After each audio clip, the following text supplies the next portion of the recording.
Congratulations, you are a 2024 Women in Building Award winner for Queensland. How are you feeling right now?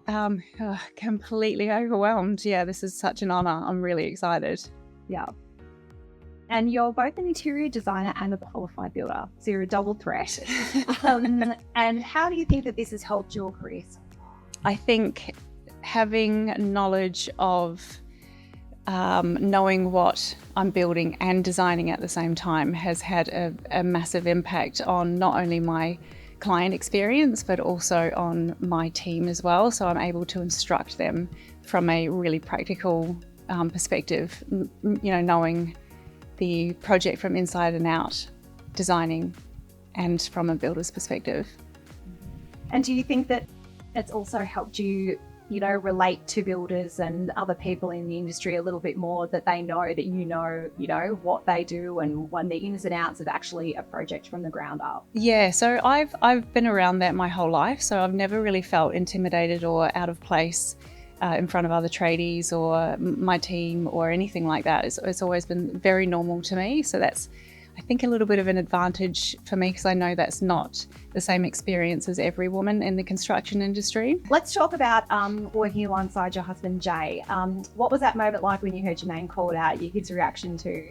It's a little blurry, I have to be honest, but I know that he's my biggest advocate and has been the whole way along. There's no way I'd be able to do what I do without his support, and there's no way that I would be able to achieve what I have without him teaching me along the way, coaching me, and being my number one supporter.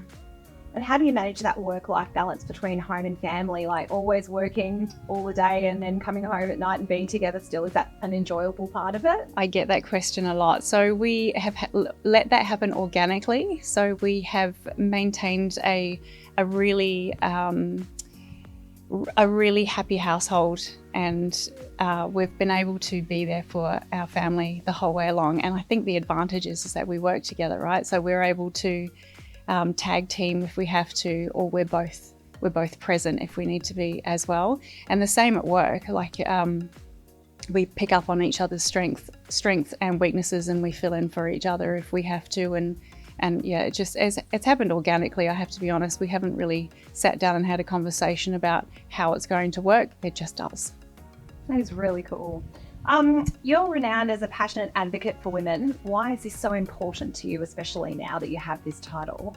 So growing up in Christchurch, New Zealand, with a dad who was a builder, it was never offered to me as an option, a career option, to pick up a hammer or do any other sort of trade. So I think if that was an option, maybe for me at the time, at high school age, maybe it was something that I could have done. It wasn't until later in life when I realised that women can actually do this, that's when I started to pursue my career in building. So I don't want other people to miss out on that opportunity, especially our young people. I want it to be a really safe place for women to stand up and say, I want to do this. And then we have support for them all the way through their apprenticeship and then through their careers. That's wonderful. And just finally, Claire, how are you hoping this accolade will help you in your mission to build diversity and inclusion in our industry? I'm already on the path of including diversity and inclusion. That's my number one priority. Having this award now under my belt just means it's going to open up more doors for me. People are more likely to approach me with more opportunities, and I'm able to put myself out there more. Just advocate for women and other diversities in the construction industry. Well, you're a wonderful example and we're lucky to have you. Thank you for your time. Thank you.